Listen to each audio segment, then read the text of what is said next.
कल हमने अपने व्याख्यान की समाप्ति सम्यकत्व की बात करते हुए छोड़ दी थी। आज हम थोड़ा उसके आगे बढ़ने का प्रयास कर रहे हैं।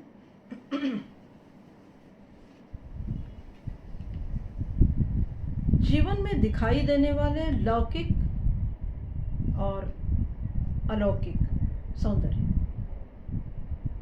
इन दोनों का समवेत और सम्यक दर्शन कराने की शक्ति किसी भी कला में होती है, ये वो कह रही है।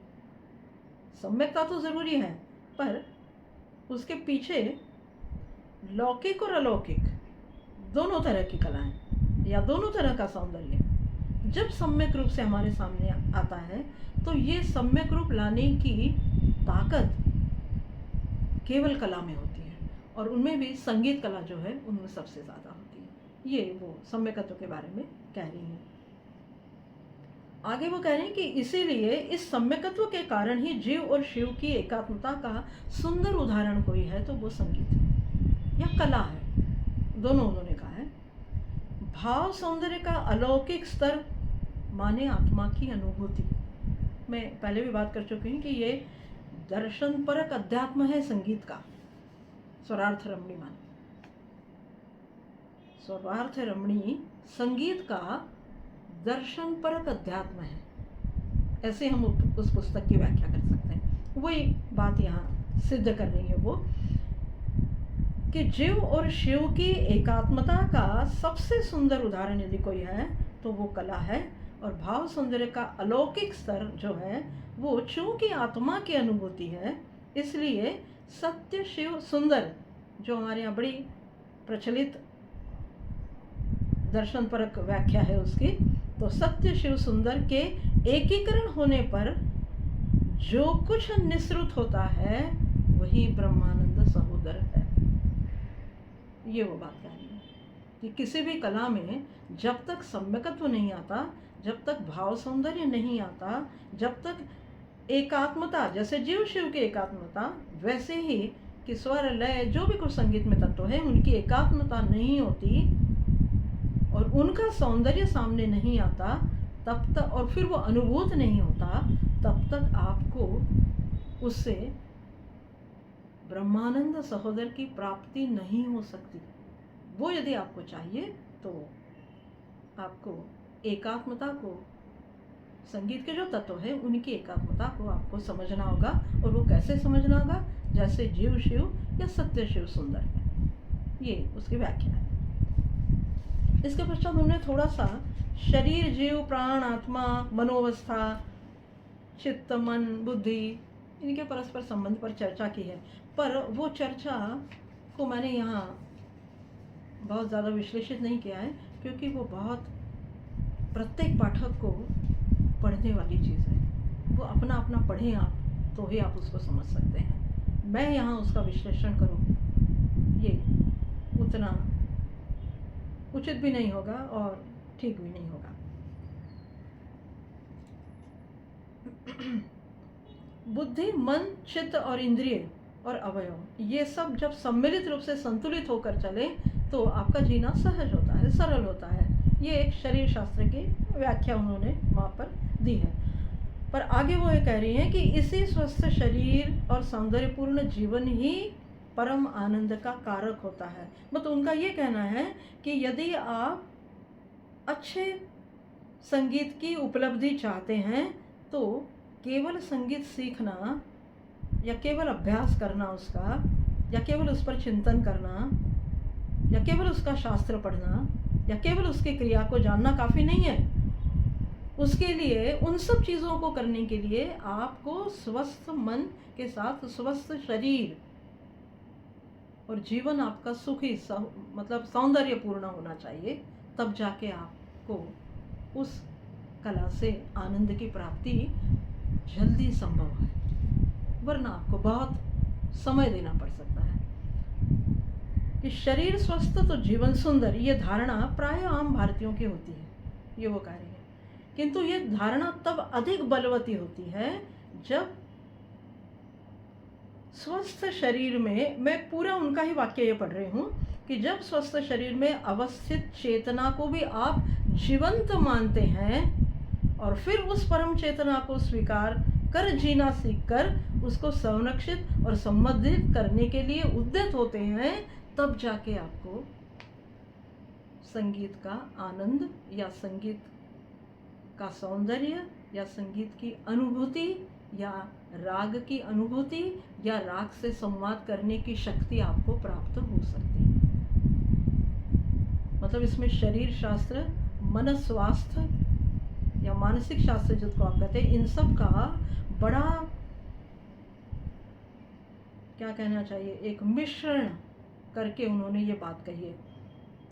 फिर से मैं उसको दोहरा रही हूँ क्योंकि वो दोहराने जैसी चीज़ है कि एक स्वस्थ शरीर में अवस्थित चेतना को भी जब आप जीवंत मानेंगे, क्योंकि चेतना दिखती नहीं ना आपको, इसलिए आप उसको जीवंत मानने को तैयार नहीं होते बहुत जल्दी, पर वो जीवंत है। ये वो कह रही हैं कि स्वस्थ शरीर में अवस्थित चेतना को जब जीवंत मानकर आप उस परम चेतना के अस्तित्व को स्वीकार करते हैं और फिर उसको संरक्षित और संवर्धित, मतलब उसका पोषण भी करना है और उसका विकास भी करना है, दोनों करना है। ये दोनों करने के लिए जब आप उद्यत होते हैं, तब आपके लिए कला आस्वादन बहुत शीघ्र होता है। ये वो कहना चाहिए। कला आस्वादन के लिए को वृद्धिगत करने के लिए आप बाह्य अलंकारों की सहायता ले सकते हैं। अब ये बाह्य अलंकार यानी जो कुछ आप रागदारी संगीत में करते हैं, अलापी करते हैं, बोल अलापी करते हैं, तान करते हैं, गमक करते हैं, मीन करते हैं, जो भी कुछ संगीत के शास्त्र में ऐसी बहुत सी चीज़ें हैं, उसको वो बाह्य अलंकार कहती है। और वो कह रही है कि वो भी कहाँ कहाँ प्रयोग करना, ये आपको समझ में आना चाहिए। किसी राग में उन्होंने एक जगह लिखा है कि चाहे जिस राग में सभी प्रकार के अलंकारों को प्रयोग करना ठीक नहीं है। किसी राग में केवल तान ही है, किसी राग में केवल अलापी ही है, किसी राग में बहुत ज़्यादा गमक ही है। ये सब अलग अलग है। और उसके लिए वो उदाहरण देती है कि आपके पास बहुत आभूषण है, आपके पास बहुत गहने हैं, आप सब एक ही समय धारण कर लें तो क्या जो बनने वाली आपकी प्रतिमा है वो सौंदर्यवान हो सकती है? उचित जगह, उचित स्थान पर, उचित विधि से धारण किया गया आभूषण ही आपके व्यक्तित्व को बढ़ा चढ़ाकर पेश कर सकता है या आपको सुंदर बना सकता है। वैसे ही राग का है, वैसे ही संगीत कला का है कि ये सारे बाह्य अलंकार राग के लिए, किसी भी राग में कोई भी अलंकार आपने रख दिया तो वो उसके सौंदर्य को बढ़ाने वाला नहीं होगा, वो उसके सौंदर्य को कम कर देगा। इसलिए कब कैसे धारण करना, ये हर एक राग के लिए ज़रूरी है सोचना। आपको ये सोचना है कि किस राग में कौन सा अलंकार किस राग को धारण करवाया जाए, जैसे आप स्वयं करते हैं। तान बहुत अच्छी है, तान बहुत अच्छी आती है, इसलिए हर राग में उसी तरह की तान को आप रखेंगे तो उस राग का सौंदर्य विघटित हो जाएगा। जहाँ ज़रूरी है वहीं वो चीज़ रखी है, वही अलंकार वहीं रखी है, तभी जाकर उसकी सौंदर्य क्षमता को आप वृद्धिगत कर सकते हैं। उन्होंने एक प्रकरण दिया है, स्वरालंकार और अर्थालंकार। बहुत पढ़ने योग्य है। उसका जो थोड़ा सा संक्षेप है वो मैंने अभी आपको इस उदाहरण से बताया। बाकी पाठक उसको पढ़ सकते हैं, अलग से वो प्रकरण उसमें दिया गया है। और यही चर्चा है कि राग के अलंकार कैसे होने चाहिए, राग को अलंकार कब चढ़ाने चाहिए, राग के अलंकार कब उतारने चाहिए, राग के अलंकार कहाँ कहाँ रखने चाहिए, ये सब बातें उसमें कही गई है। आगे उन्होंने सौंदर्य के 4 प्रकार कहे हैं। उसमें उन्होंने एक स्वर सौंदर्य तो पहला है, दूसरा है दृश्य सौंदर्य, वाक् सौंदर्य, और फिर अंत में आत्म सौंदर्य। ये बड़ा दर्शन परक विषय है। इसको भी मुझे लगता है पाठक स्वयं पढ़े तो ज़्यादा उससे उनकी जो शंकाएं हैं, उनके जो संदेह हैं, वो इससे समाप्त हो सकते हैं। एक सौंदर्य के संबंध में उन्होंने और बात की। वो कहती कि सौंदर्य की सर्वोच्च अवस्था कोई है तो वो है आनंद। अब आनंद क्या है? तो वो कह रही हैं कि सौंदर्य में आनंद की अनुभूति कराने में आपका दृष्टिभेद बहुत काम करता है। और किशोरी अमोणकर जी इसको भी अलंकार कहती है राग का। इस दृष्टिभेद को वो अलंकार कह रही हैं राग का। उनका मानना है कि जिस तरह शरीर पर इंद्रियों के यथायोग्य स्थान पर यथायोग्य आकार प्रकार के अलंकार धारण करने से सौंदर्य में वृद्धि होती है, वैसे ही राग में जब अलंकार उचित मात्रा में उचित जगह प्रयोग किए जाएं तो राग से मिलने वाला आनंद और अधिक परमोत्कर्ष वाला होता है। ये उनको पूरे उस प्रकरण में ये बात उनको कहनी है। इसके पश्चात उन्होंने रीति की बात की है। अब रीति क्या है? यदि हम थोड़ा सा नाट्यशास्त्र का हवाला देखें तो वही चीज़ किशोरी अमोणकर जी ने भी दी है। उन्होंने भी भरत को ही आधार माना इस बात के लिए। वो ये कह रही कि विशिष्ट गुणों का जो समुच्चय है, उसका जो समूह है, किन्हीं विशिष्ट गुणों का समुच्चय या समूह जो है वो रीति है। अब वो रीति कैसे काम करती है संगीत में? तो किसी भी रचना, शिल्प, कृति, चित्र या राग, उसके रूप सौंदर्य की कुछ पूर्व कल्पना हमारे जहन में मौजूद होती है।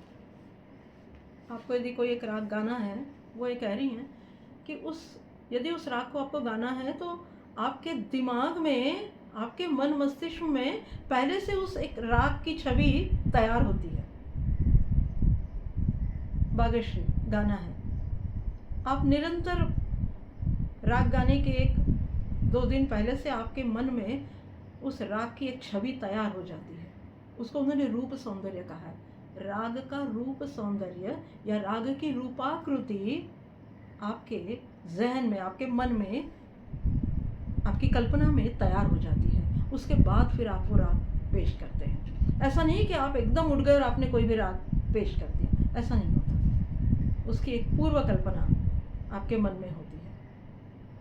आपको पता है कि इस समय ये राग गाना है, कोई अन्य व्यक्ति गा चुका वो राग, तुरंत उतने थोड़े से समय अवधि में आप ये सोचने लगते हैं कि अच्छा ये गा चुके तो अब हमको क्या करना है, क्या हम वो गा दें, क्या हम ये गा दें। मतलब वो पूर्व कल्पना, पूर्व रूपाकृति, पूर्व रूप सौंदर्य राग का आपके मन मस्तिष्क में तैयार होता है। उसके बाद ही राग खड़ा करने की संभावना बनती है, तब तक नहीं बनती। ये वो कह रही है।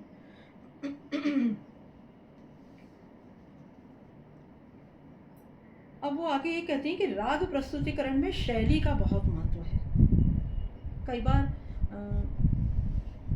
मैंने कई उनके साक्षात्कारों में भी ये देखा सुना कि उनसे ये पूछा जाता है कि आप जब राग गाती हैं तब आप उसमें इतनी लीन हो जाती हैं, आप इतनी तल्लीन हो जाती हैं, आप भले ही ऊपर श्रोताओं की तरफ ना देखें तो भी श्रोताओं को उससे कोई फर्क नहीं पड़ता और लोग आनंद लेते रहते हैं, तो ये कैसे संभव होता है? तो उन्होंने एक जगह ये उत्तर दिया था कि मैंने वर्षों तक, लंबी समय अवधि तक मैंने स्वरों के पीछे पीछे पीछे पीछे चलने का मानस अपना तैयार कर लिया था और मैं वर्षों तक चलती रही। स्वरों के पीछे हाथ जोड़कर मैं वर्षों तक चलती रही, पर एक समय ऐसा आया जब स्वर मेरे पीछे थे और मैं स्वर के आगे थी। बहुत दार्शनिक बात है। कोई चीज आपके नियंत्रण में आ जाना, और वो यही कहना चाह रही हैं कि स्वर भी जब आपके नियंत्रण में आ जाए तब जाके राग स्थापित होता है। और उसको स्थापित करने के पहले आपको उस पर नियंत्रण पाना बहुत ज़रूरी है, क्योंकि राग या स्वर इतना सरल नहीं है कि वो आपके तुरंत नियंत्रण में आ जाए। वर्षों की मेहनत, वर्षों का परिश्रम, वर्षों के उसके पीछे चलने की जो आपकी प्रक्रिया है, वो इन सब बातों में काम करती है, तब जाके कहीं वो राग आपके नियंत्रण में आता है। और इसीलिए शायद वो जब गाती थी तब वाकई वो ऊपर ना भी देखती हो तो भी श्रोताओं को उससे कोई फर्क नहीं पड़ता था। वो राग उतना ही सुंदर खड़ा होता था, या वो राग उतना ही सुंदर तरह से स्थापित कर देती थी और ये बिल्कुल समझ में आता था कि पूरा राग, पूरी स्वर शक्ति उनके नियंत्रण में है। ये बात स्वरार्थ रमणी में पाठकों को ज़रूर पढ़नी चाहिए कि स्वर नियंत्रण क्या होता है, राग नियंत्रण क्या होता है, और राग नियंत्रण होने के बाद राग शक्ति का विस्फोट कैसे होता है। वो केवल ध्वनि विस्फोट नहीं है, सौंदर्यात्मक राग स्वर विस्फोट है वो, उसको देखना बहुत ज़रूरी है। और वो आदरणीय किशोरी जी ने स्वयं अनुभव किया है, उसके बाद ये स्वरार्थ रमणी लिखने का उन्होंने मानस शायद तैयार किया होगा। जब शैली की वो बात करती हैं तब वो कहती हैं कि इसी को घराना कह सकते हैं आप। घराने की बात की उन्होंने, पर उनके घराने के विचार थोड़े से अलग है थोड़े से। किसी एक घराने की विशिष्टता या उसका अनुसरण या उसका अनुकरण या उसकी पद्धति उस घराने का केवल प्रतिनिधित्व करती है, उससे स्वर शास्त्र को या राग सौंदर्य को नहीं समझा जा सकता। कि बहुत बड़ी बात कह रही हूँ। किसी घराने से आजकल थोड़ा ऐसा हो गया है कि किसी घराने की छाप जब तक आप पर नहीं लगती, जब तक आप उससे संबंधित अपने आप को नहीं बताते, तब तक शायद श्रोता ये समझते कि पता नहीं कैसे गाएंगे, हाँ इस घराने के हैं, इस घराने के प्रतिनिधि हैं, तो थोड़ी सी देखने की, सुनने की दृष्टि में फ़र्क आ जाता है। पर किशोरी जी कह रही हैं कि ऐसा नहीं है, ये केवल उस घराने का प्रतिनिधि मात्र है। उसकी काबिलियत या उससे राग सौंदर्य वो आपको दिखा सके, ये आवश्यक नहीं है, ज़रूरी नहीं है।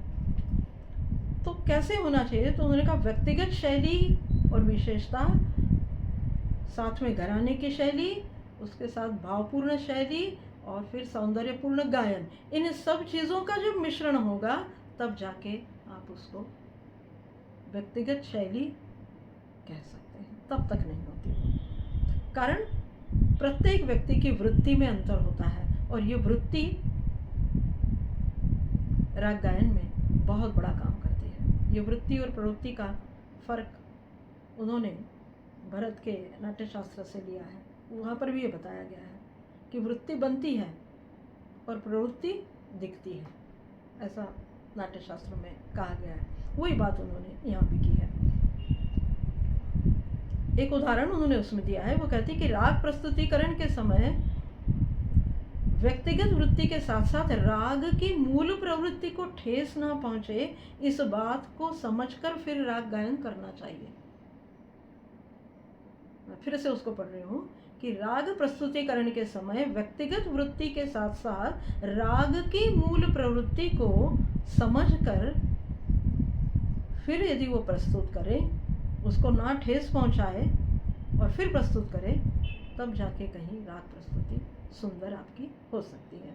और जब कलाकार अपनी समझ व शक्ति के अनुरूप कला प्रस्तुत करता है तो वो श्रोताओं के द्वारा बहुत प्रशंसित होता है और फिर एक विशेष मार्ग या पद्धति के नाम पर उसका प्रचार भी कर लेता है और उसी को फिर घराने का प्रतिनिधि मान लिया जाता है।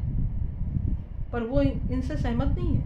वो ये कह रही हैं कि ऐसे घरानेदार गायन की प्रस्तुति आपको केवल कला का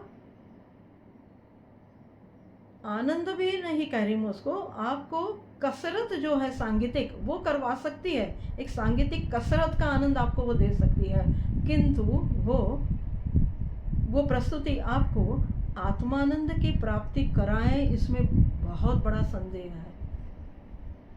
आप सांगीतिक कसरत का आनंद ले सकते हैं, पर यदि आप आत्मरंजन चाहते हैं, यदि आप आत्मानंद की प्राप्ति चाहते हैं, तो वो संदेहास्पद है, वो उससे नहीं हो सकती। आपने गुरुमुख से सीखा, आपने बहुत से प्रयोग किए हैं, पर ये सारे प्रयोग जो हैं ये वो किसी दूसरे से सीखे हुए, किसी दूसरे द्वारा सिद्ध किए हुए हैं, मतलब गुरु से। दूसरा यानी वहाँ पर गुरु है। क्या आपने गुरु से सीखा?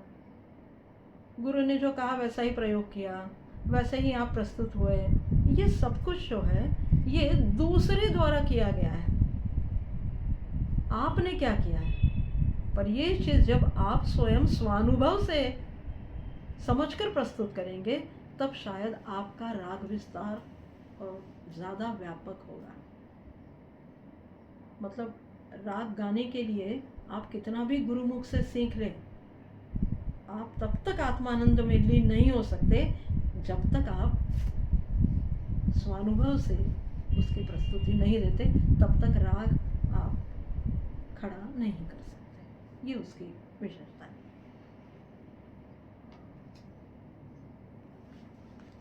आगे वो करेंगे किसी कलाकार को किसी एक राग के संबंध में क्या महसूस होता है, इसकी अपेक्षा प्रत्यक्ष में वह राग कौन सा भाव प्रकट करना चाहता है, ये ज्यादा महत्वपूर्ण है। एक जगह उन्होंने कहा है कि राग स्वयं वाचिक है, मतलब राग स्वयं बोलता है। और इसीलिए वो ये कह रही है कि आप क्या चाह रहे हैं राग से कहलवाना, ये महत्वपूर्ण नहीं है। राग क्या कहना चाह रहा है आप सबको, ये महत्वपूर्ण है। और वो ये भी कह रही है कि विडंबना इस बात की है कि आजकल लोग राग क्या कह रहा है ये सुनना ही नहीं चाहते, कलाकार क्या कह रहा है राग के बारे में ये सुनना चाहते हैं। ये बहुत बड़ा अंतर है। इसलिए राग की जो मूल भावना, उसको वो बार बार मूल भावना कह रही कि उस मूल भावना को हम ठेस पहुंचाते हैं। हम जो करवाना चाहते हैं राग से वो हम कर रहे हैं, पर राग हमसे क्या करवाना चाह रहा है इस बात की ओर हम ध्यान ही नहीं देते कभी। उसको वो मूल भावना कह रही है कि राग क्या कहना चाह रहा है, इसको सुनिए और फिर राग प्रस्तुति कीजिए, तो शायद वो ज़्यादा प्रभावपूर्ण या प्रभावशाली प्रस्तुति हो सकती है।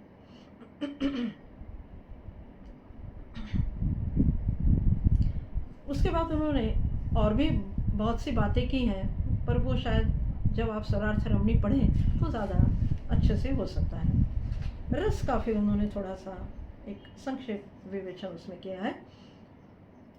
अभिनव गुप्त की जो रस की मीमांसा है उसको उन्होंने आधार बनाया, नाम भी है अभिनव गुप्त का नाम उन्होंने दिया है स्वरार्थ रमणी में, कि रस का अत्यंत सार्थक विवेचन उन्होंने अभिनव गुप्त की रस मीमांसा को आधार बनाकर किया है। एक विशेष बात है स्वरार्थ रमणी की कि उसमें जिन जिन ग्रंथों का आधार लिया गया है वो हमारे यहाँ संगीत के सबसे ज़्यादा प्रमाणभूत और आधारभूत ग्रंथ कहे जाते हैं। भरतकृत नाट्य शास्त्र है, अभिनव गुप्त की टीका जो है वो, या फिर रत्नाकर है, या फिर और भी अन्य ग्रंथ हैं, पाणिनि के कुछ ग्रंथ हैं, उसको भी उन्होंने लिया है। श्रृंगार दर्पण का उन्होंने उल्लेख किया है, क्योंकि सौंदर्य की ये पूरी शायद शास्त्र विवेचना जो उन्होंने की है वो सब श्रृंगार दर्पण और सरस्वती लंकावरण को ध्यान में रख करके, और ये उनके नाम भी उसमें उन्होंने दिए हैं स्पष्ट रूप से। अब नवरस और उनकी उत्पत्ति और उनका प्रयोग और उनका प्रयोजन और वो कहाँ से निकले और कौन से रस में कौन सा भाव और कौन सा भाव और कौन सा अनुभाव कौन सा विभाव, ये सब उन्होंने चर्चा की है। मतलब रस उत्पत्ति से लेकर रस निष्पत्ति तक की जो क्रिया है ये सारी उन्होंने उस अभिनव गुप्त के मीमांसा के आधार पर की है।